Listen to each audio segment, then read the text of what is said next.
So, Bismillahirrahmanirrahim. Many people, especially the experts in the field of forestry, are against all forest fires. They demand that all forest fires should be extinguished and let the forest die out by their own. ठीक है. The study of forest fires show that in the long run, forest fires may in fact be beneficial to the ecology or as a whole. Among the following, which statement would logically follow from one of the observations referred in the above passage? So इस question में आपको ये कह रहा है कि बहुत से पीपल, स्पेशली एक्सपर्ट ये कहते हैं, जो जो फॉरेस्ट्री के एक्सपर्ट्स हैं, ठीक है, वो जो है they are against the forest fires. They demand that all forest fires should be extinguished and let the forest die out by their own. ठीक है. नेक्स्ट, जहां तक एक जो है लॉजिकल डिडक्शन जो हमने से इन्फर करनी है, तो एक इंफॉर्मेशन हमें ये मिल रही है, जो सेकंड इंफॉर्मेशन इसके अंदर से मिल रही है, अब हम उसके ऊपर चलते हैं. The study of the forest fire show that in the long run forest fires may in fact be beneficial to the ecology as a whole. So now this statement is in contradiction with the first one, क्योंकि first one में वो ये कह रहे हैं कि the forest experts they think that fires should be extinguished and the forest should die out on their own. ठीक है. नेक्स्ट में वो ये कह रहा है कि फॉरेस्ट फायर तो बेनिफिशियल है, ठीक है, इकोलॉजी के लिए, यानी इकोसिस्टम के लिए आपके, they are beneficial as a whole. Among the following, which statement would logically follow from one of the observations referred in the passage above? So there are two premises in this question. So there are two premises in this question. One premises says that the forest should die out on their own and all the forest fires should be extinguished. No forest fire should be allowed. The second premises, ठीक है, तो second premises आपको क्या कह रहे हैं? Premises क्या है जो आपको earlier information given है?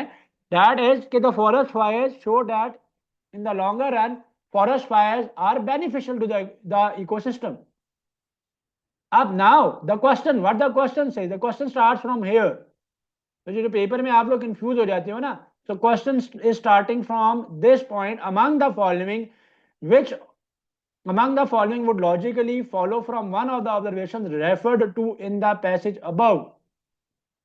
So which statement is logically following the one of the observations? So there are two observations. Again मैं बता रहा हूँ, one observation was saying that forest fires should not be allowed at all. The second statement was saying that forest fires are advantageous to the ecology of the forest.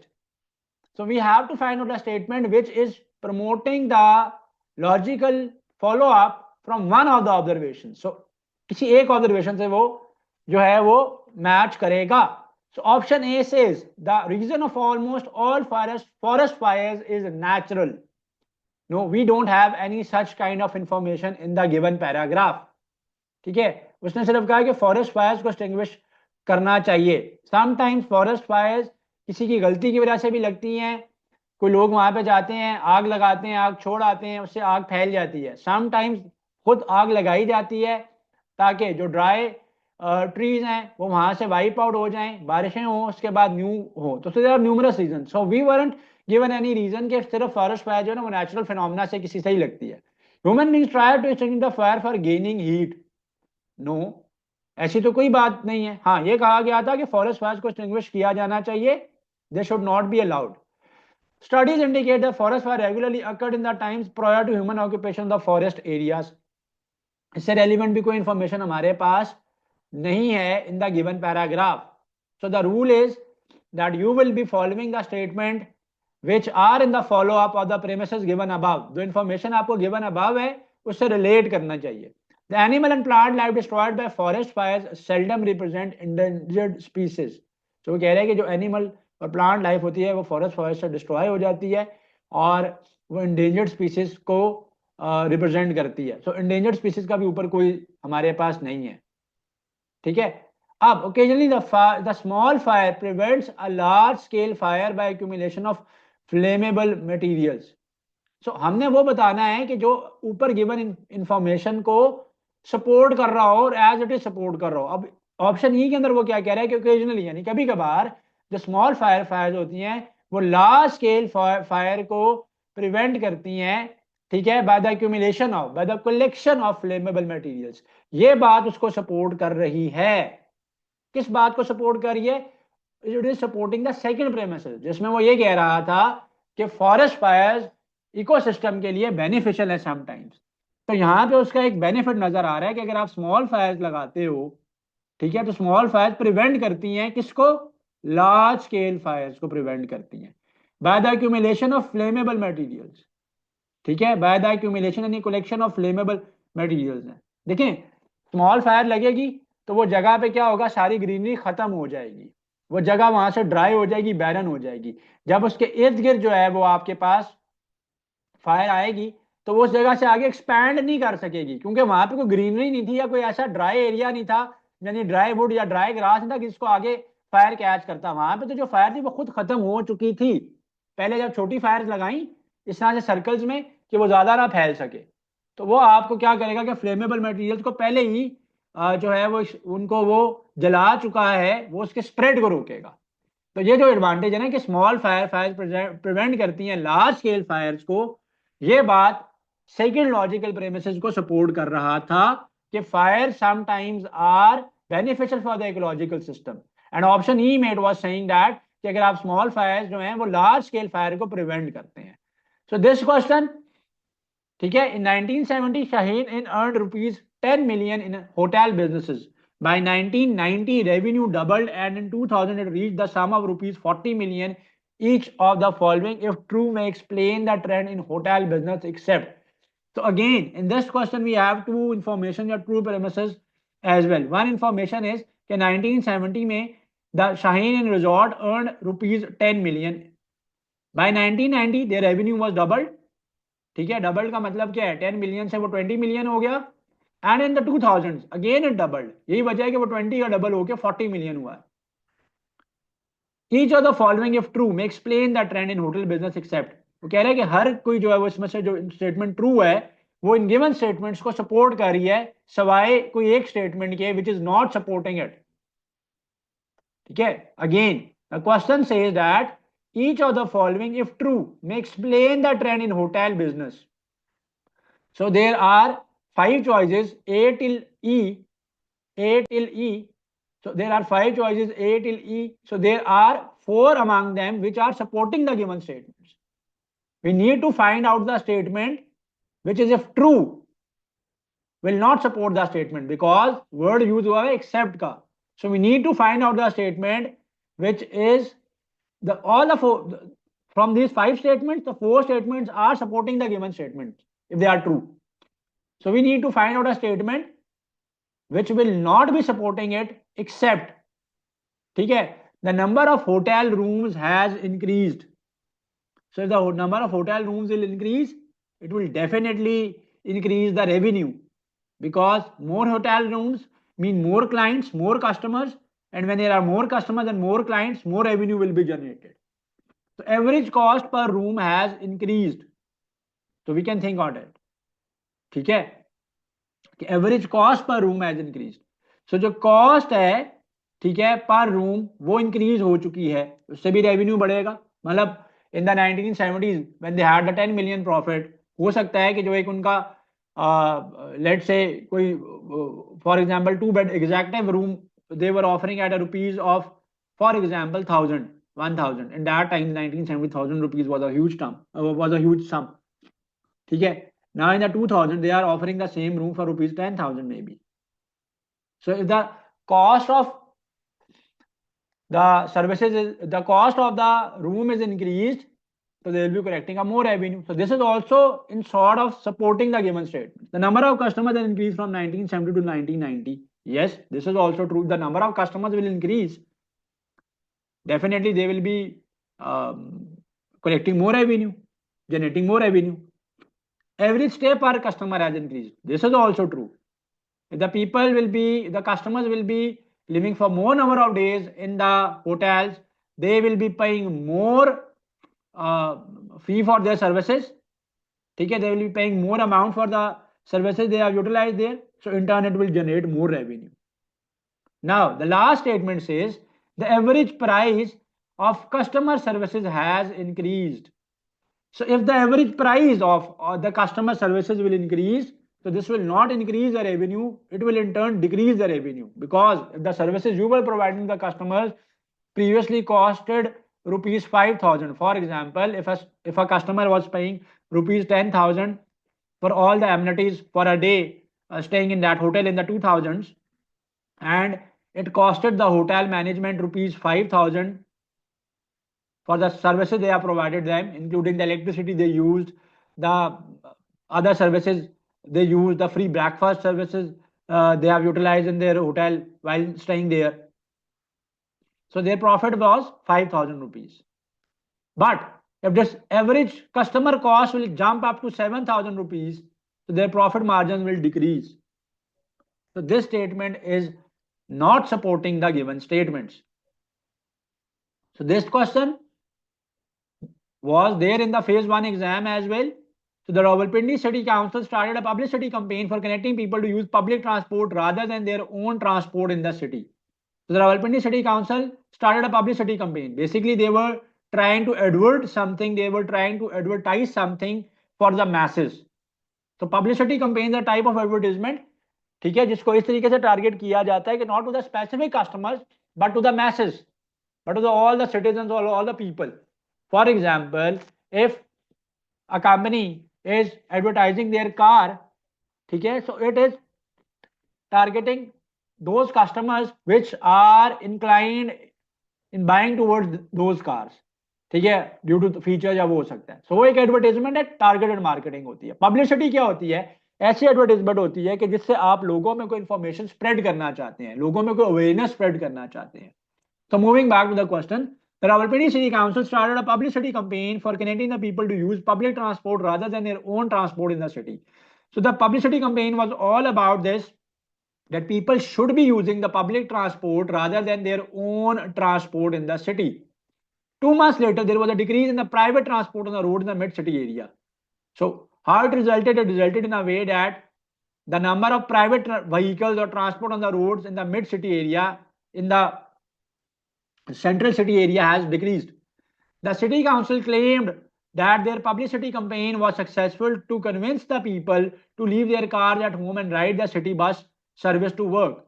So now those who were advertising it, who were publicizing it, they concluded that people were more inclined to use their services, okay, the transport services they had made up, and as a result people are now leaving their cars at home and they are using those metro bus services or the government bus services to work, right? So which of the following, if true, create the most serious doubt on the conclusion drawn above? So the conclusion drawn here is that their publicity campaign was successful and people got awareness of using the public transport, and now more people are using public transport and leaving their cars at home. So this means that their publicity campaign was successful to convince people to leave their cars at home and ride the city bus service to work. So we need to find out which of the statement, if true, creates doubt in it. So we need to find out the statement which creates a serious doubt on the claim of the city council. There was a subsequent increase in the use of CNG. We weren't given any information which was related to the CNG or the use of CNG in that public transport. So I am not considering this option. So moving on to the next one. The busiest roads of the city have been damaged because of the continual floods in Nalalai for last 5 months. So this information is not relevant to the information given in the statements. People are busy enough to bring their vehicles on the roads. Okay.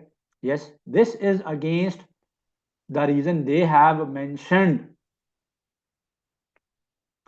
in the given statement, in the given conclusion. Their conclusion was that our campaign is successful. This is why, that is why people are using public transport and they are leaving their cars.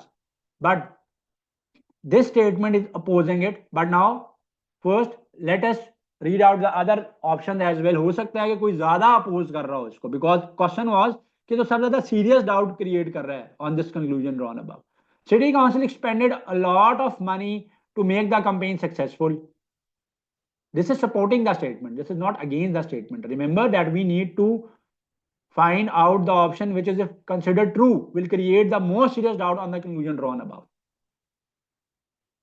So option E is the number of cars has increased due to bank loaning in the city. This is also supporting the statement. It's not creating doubt on the statement. If the number of cars will increase in the city, more people will try to prefer using the public transport if it is good and if it is time saving. Because more numbers of cars, so Rawalpindi is a congested city, people will get stuck in traffic, and as a result, they will be having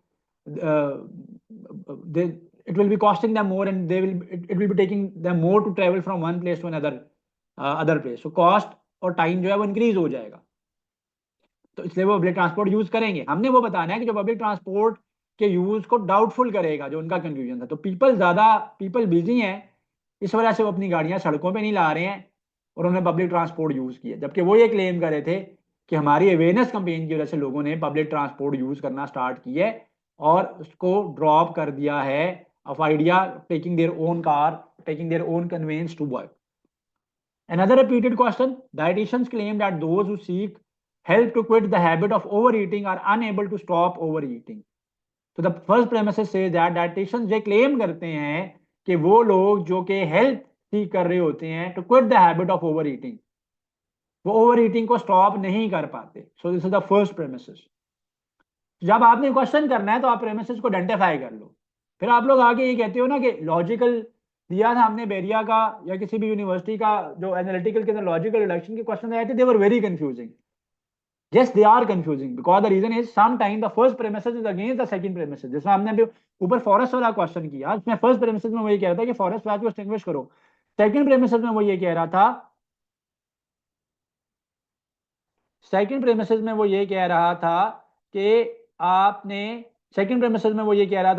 आपने क्या करना है कि आपने forest fire को support कर रहा था. वो क्यों सपोर्ट कर रहा था? वो इसलिए सपोर्ट कर रहा था, वो कह रहा था कि जी उनका एडवांटेज है और उनका एडवांटेज ये है कि आप जो है वो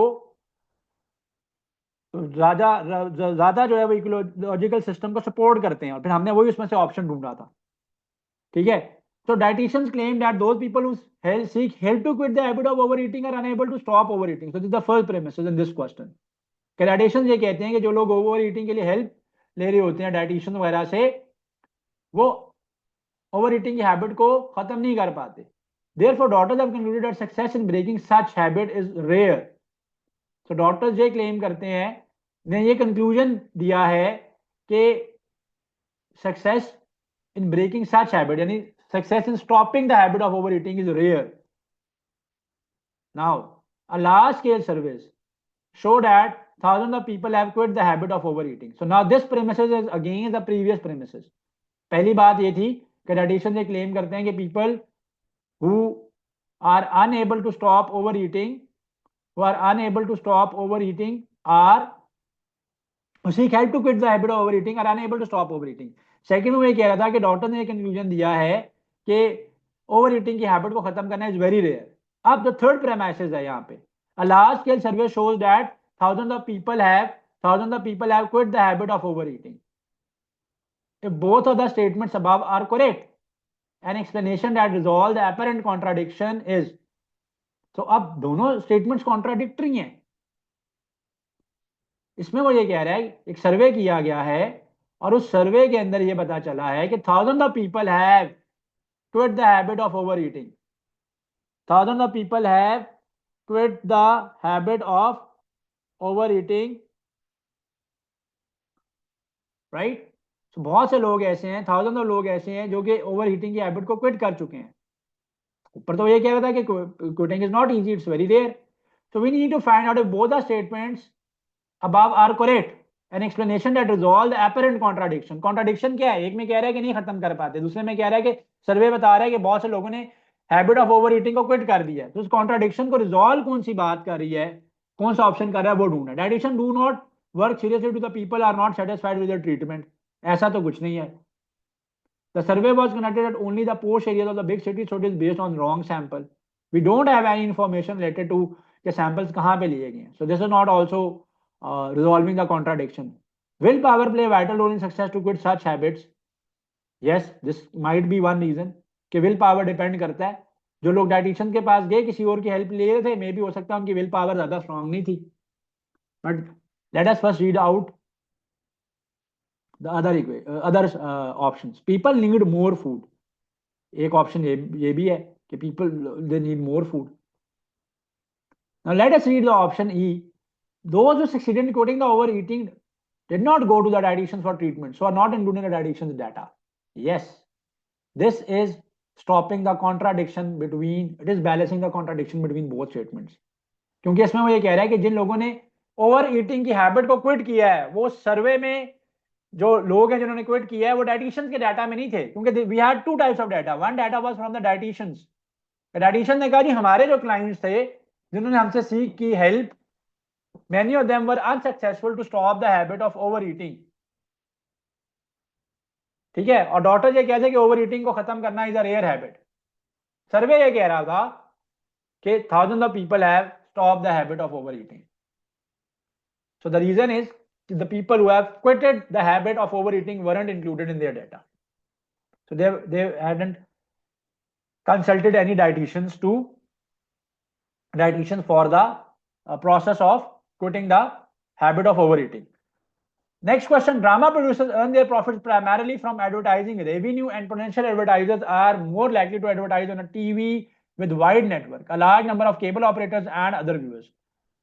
So first premise says that कि ड्रामा प्रोड्यूसर्स को जो ज्यादा रेवेन्यू आता है, ज्यादा प्रॉफिट अर्न करते हैं, वो जो उनके ड्रामास के दौरान एडवर्टाइजमेंट्स आती हैं वहां से अर्न करते हैं, और जो एडवर्टाइजर्स होते हैं, एडवर्टाइजिंग एजेंसीज होती हैं, वो ये चाहते हैं कि उस टीवी नेटवर्क के ऊपर अपने ऐड चलाएं जिनको ज्यादा लोग देखते हैं, जिनके नंबर ऑफ केबल ऑपरेटर्स भी ज्यादा हैं, जिनके व्यूअर्स भी ज्यादा हैं। सो फर्स्ट प्राइमेसिस ये है। सेकंड प्राइमेसिस क्या कह रहा है? However the coverage of the channel that is currently the most popular one in the city has steadily declined during the last 2 years while the coverage of one of its competitors steadily increased. So in the second premise वो ये कह रहा है कि a TV channel which was popular among the people, उसका जो graph है popularity का वो डिक्लाइन कर रहा है, स्टेडीली डिक्लाइन कर रहा है, जबकि जो उसका कॉम्पिटिटर था लास्ट 2 years के दौरान उसकी कवरेज जो है वो बहुत ज्यादा इंक्रीज हुई है। Any of the following if true would explain the apparent discrepancy between the statements above. तो ज्यादा कोई डिस्क्रिपेंसी नहीं है, उसने क्वेश्चन को कंफ्यूजिंग बना दिया कि इसमें डिस्क्रिपेंसी है। देखिए डिस्क्रिपेंसी तो ज्यादा तब होती ना कि जब वो जो पहली बात है अगली बात को कॉन्ट्राडिक्ट कर रहा होता। ठीक है, अब पहली बात में ये कहा कि एडवर्टाइजर्स वहां पे अपने ऐड चलाते हैं जिसको ज्यादा व्यूअर्स देखते हैं, जिसके केबल ऑपरेटर ज्यादा होते हैं। अगली स्टेटमेंट में ये कह रहा है कि जो पॉपुलर टीवी चैनल था लास्ट 2 years में उसका क्लाइंटेज डिक्रीज हुआ है, और जो उसका कॉम्पिटिटर है उसका क्लाइंटेज इंक्रीज हुआ है, उसके नंबर ऑफ कस्टमर जो व्यूअर्स हैं वो इंक्रीज हुए हैं। सो हमने ये बताना है कि कौन सी स्टेटमेंट अगर ट्रू होगी तो उस डिस्क्रिपेंसी को एक्सप्लेन करती है, इस रीजनिंग को एक्सप्लेन करती है। The most profitable producer in the city receives revenue from its subscribers as well as from advertisers. एक इंफॉर्मेशन हमें ये मिल रही है कि जो मोस्ट प्रॉफिटेबल प्रोड्यूसर है ना इस सिटी का, उसको दोनों जगह से रेवेन्यू आता है, सब्सक्राइबर से भी आता है, एडवर्टाइजर से भी आता है। Advertiser generally switch from the most popular channel to another one only when the other one become the most popular instead. Yes, ये अगर ट्रू की जाए तो थोड़ी सी डिस्क्रिपेंसी को सॉल्व करिए, बट हमेशा लॉजिकल डिडक्शन के अंदर, एनालिटिकल रीजनिंग के अंदर सारे ऑप्शन को देखा करें। The number of channels competing viably with the most profitable channel in the city has increased during the last 2 years. ठीक है, so the number of channels were competing with the most profitable channel in the city has increased during the last 2 years. Okay, एक बात ये भी है कि जो उसके कॉम्पिटिटर्स हैं उनकी तादाद इंक्रीज हो रही है उन चैनल्स की।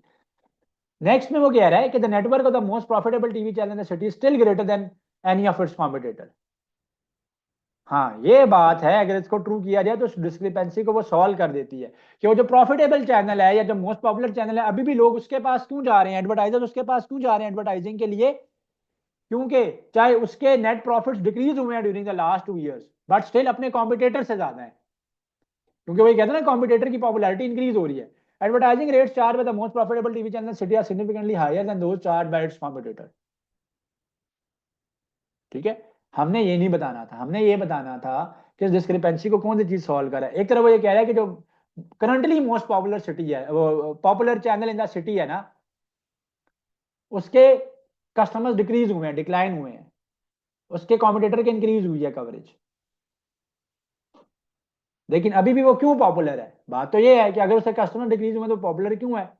क्योंकि the network of the most profitable TV channel in the city still great, उसका नेटवर्क बड़ा है, उसकी व्यूअरशिप हो सकता है ज्यादा बड़ी हो, उसके केबल ऑपरेटर ज्यादा बड़े हो, उसके सब्सक्राइबर ज्यादा बड़े हो, तो ये चीज उसको ज्यादा एक्सप्लेन कर रही है। So in an examination, Rizwana has more marks than Fozia. Shagufta has fewer marks than Zahid. Fozia and Abid have more marks than Shagufta. If the above is true, which of the following must also be true? So Rizwana has more marks than Fozia. First statement. Shagufta has fewer marks than Zahid. So Zahid has more marks, so greater जाएगा Zahid की तरफ. तो इसको मैं यूं लिख देता हूं बल्कि कि जाहिद के ज्यादा हैं, शगुफ्ता के मार्क्स कम है. Fozia and Abid have more marks than Shagufta. Fozia and Abid both have more marks than Shagufta. Fozia has fewer marks than Shagufta. No, ये तो बात कॉन्ट्राडिक्शन में आ जाएगी क्योंकि वो कह रहा है फोजिया के तो ज्यादा मार्क्स हैं, तो ये तो इनकरेक्ट है. Rizwana has more marks than Shagufta. Yes, this is true. This must also be true because if Fozia and Abid have more marks than Shagufta and Rizwana had greater marks than Fozia, इसका मतलब है रिजवाना के marks शगुफ्ता से भी ज्यादा है. ठीक है, so this statement is true. So moving on to the next question. In Olympic Games, the flags of 6 nations were flown on the mast in the following way. The flag of America was left to the Pakistan and to the right of the flag of France. Flag of England was on the right of the Pakistan flag but was to the left of the flag of Japan, which was to the left of the flag of China. तो इन सात situations मैंने आपको बताया scenario को हम draw कर लेंगे. एक बात जो स्टूडेंट्स यहाँ पे मिस्टेक करते हैं, देखो इस स्टेटमेंट में अगर आप थोड़ा सा आप फोकस करो, the flag of America was left to the flag of Pakistan. So I am drawing it, Pakistan के लेफ्ट ये बनता है, तो flag of America Pakistani flag के लेफ्ट पे था. And to the right of the flag of France, भाई ये Pakistani flag is not on the right on the flag of the France, ये अमेरिकन फ्लैग की ही बात हो रही है क्योंकि अमेरिकन फ्लैग से इंफॉर्मेशन स्टार्ट हुई है. सो स्टूडेंट्स क्या मिस्टेक करते हैं कि वो ये कहते हैं कि फ्लैग ऑफ अमेरिका लेफ्ट पे है, अब पाकिस्तानी फ्लैग के राइट पे फ्रेंच फ्लैग है. ऐसा नहीं है. The information given was related to the American flag in the first condition.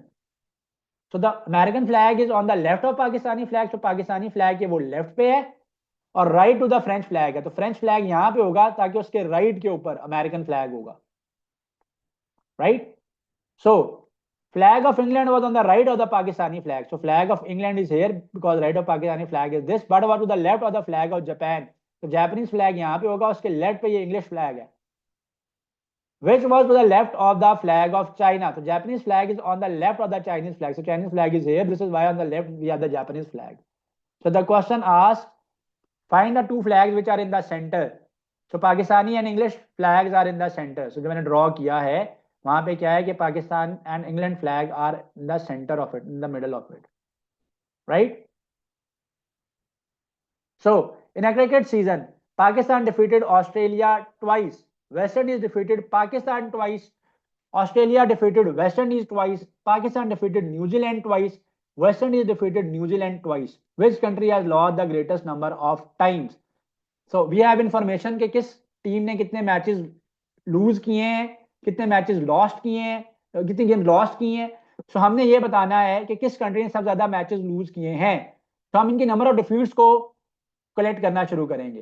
तो कौन कौन से कंट्रीज हैं? पाकिस्तान है, वेस्ट इंडीज है, we have Australia and then we have New Zealand. So Pakistan है, ऑस्ट्रेलिया है, वेस्ट इंडीज है एंड न्यूजीलैंड है. Yes, these 4 countries are given.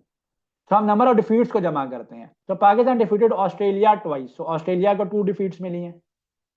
Waste Indies defeated Pakistan twice, again Pakistan को 2 डिफीट्स मिली हैं. Australia defeated West Indies twice, West Indies को भी 2 defeats मिली हैं. Pakistan defeated New Zealand twice, Pakistan ने न्यूजीलैंड को 2 डिफीट्स दी हैं, तो न्यूजीलैंड को भी 2 डिफीट्स मिली हैं. West Indies defeated New Zealand twice, so 2 defeats New Zealand को वेस्ट इंडीज से भी मिली हैं. मैंने क्यों डिफीट्स को कलेक्ट किया? Because we have to tell के कितनी नंबर ऑफ गेम्स लूज हुई हैं, लॉस्ट की गई हैं. तो न्यूजीलैंड ने सबसे ज्यादा 4 गेम्स को लॉस्ट किया है. So moving on to the next question, relationship का क्वेश्चन है. पेपर के अंदर एक आध ऐसा क्वेश्चन होता है, मैंने बताया था कि उसको आपने रिवर्स में ड्रॉ कर लेना है. Pointing to a photograph of a boy, mister Arif said he is the son of the only son of my mother. How is mister Arif related to that boy? So एक फोटोग्राफ है and the photograph is of a boy and mister Arif is pointing toward that photograph. तो reverse में आप draw कर लो. Mr. Arif said he is the son of the, this boy is the son of the only son of my mother. मेरी mother के जो only son है. सो mother किसकी है? मिस्टर आरिफ की है. तो मदर के क्या है? ओनली सन है. अगर एक पर्सन की मदर हैज ओनली वन सन और वो वही सन होगा, फिर आरिफ साहब अपनी बात ही कर रहे हैं ना. आरिफ साहब ये कह रहे हैं कि मेरी मदर का एक ही बेटा है, तो आरिफ साहब अपनी बात कर रहे हैं. और ये जो बॉय इन द पिक्चर वो उनके इकलौते, उनकी वालिदा के, उनकी मदर के इकलौते बेटे का अकेला बेटा है. सो आरिफ साहब का वो बेटा हुआ. आरिफ साहब is the father of that boy. So mister Arif is the father of that boy. Right, Sarah, the girl I met yesterday at the beach was the youngest daughter of the brother-in-law of my friend's mother. So Zara is telling Sarah. How is the girl related to Zara's friend? So there is a girl whom Zara met at the beach yesterday is the youngest daughter of the brother-in-law of Zara's friend's mother. So there is Zara's friend. And then brother in law of my friend's mother. So Zara की friend की जो mother है, उनके जो brother in law है, वो लड़की उनकी डॉटर थी. So the question is how is the girl related to Zara's friend? Zara की फ्रेंड का और इस गर्ल का आपस में क्या रिलेशनशिप है? We have to find it out. तो मैंने बताया ड्रॉ कर लो, रिवर्स में चले जाया करो. सो फ्रेंड की मदर हुई. मदर के ब्रदर इन लॉ फ्रेंड के अंकल हुए. और this girl is the daughter of the brother in law. So उसके अंकल की डॉटर जो है वो फ्रेंड की क्या हुई? कजन हुई. तो this is how you will be reverse engineering this question to solve it up. तो आपको समटाइम्स लॉजिक को फाइंड आउट करने के लिए रिवर्स में जाना पड़ता है. तो इस क्वेश्चन में मैं इसको रिवर्स पे किया. Like, comment, and subscribe.